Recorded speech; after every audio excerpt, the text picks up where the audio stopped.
Welcome to Big Braids and Crypto. I'm your host, Mr. Big Braids, coming to you live from a reservation somewhere. We're going to do an update on LCX. We're doing a little bit of a crypto and coffee this morning. Got the coffee going, and it's tasting wonderful. So LCX, it looks like it's still holding on the 786 line. The scenario's kind of basically playing out. For this some sideways action, and possibly this upward candle here. Let's take a look at it and see where we're at here. So looking at LCX, I mean, the 786 line seems to be some pretty good, decent support here, especially since it's been, consolidating since the beginning. It looks like, what's its next move? We're basically, we're at that point, I mean, it looks like it's been testing it quite often, but, is it just playing along with the BTC pair up? As you can tell here, a lot of stuff just plays out in a larger frame on some of the coins, as you can see.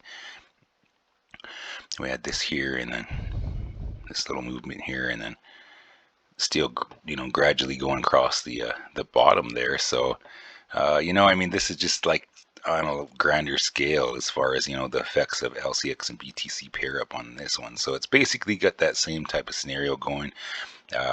Looks like it's waiting for BTC's next move, and as with a lot of coins, that's what they're doing right now. But it is on some support at the 786. So if this 786 holds, and for the possible bounce here, could probably look at for the 618 up to to 0.23, and then could probably get some of this action here.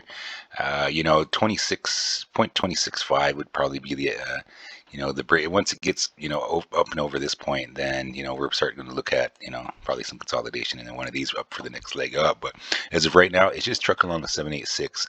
If it gets through the 786, next stop's going to be 0.21, and then just right in this area. And if this 0.2107 doesn't hold, then 1873 is going to be on the table down here for some consolidation, and then up. I mean, but you got, and we still got to look at the fact that we haven't seen LCX do much. So I mean, could it possibly be a dud? I mean, those things are some stuff that we need to keep an eye on. 1769 is on the table as well, and 1434. But until LCX really starts making some moves, these are still on the table. I mean, as far as it coming down, it's continuing to consolidate down. We just got to figure out when where the bottom is, and then at that point, then we can go from there. But we'll keep an eye on LCX, and you always got to remember, this is not financial advice. These are my views and opinions on the market, and they should only be viewed as such. And you always got to do what's right for you. So keep an eye on LCX, and as well as BTC. BTC is just right at that point to where it's like it's either gonna go one way or the other. It's when they're setting up sideways like this, it's really hard to get a lookout, because they could have a true breakout up or a true breakout down. And especially, it's just trying to figure out what's going on next. So keep an eye on that, and you all have a good afternoon. And Mr. Big Braids is signing out.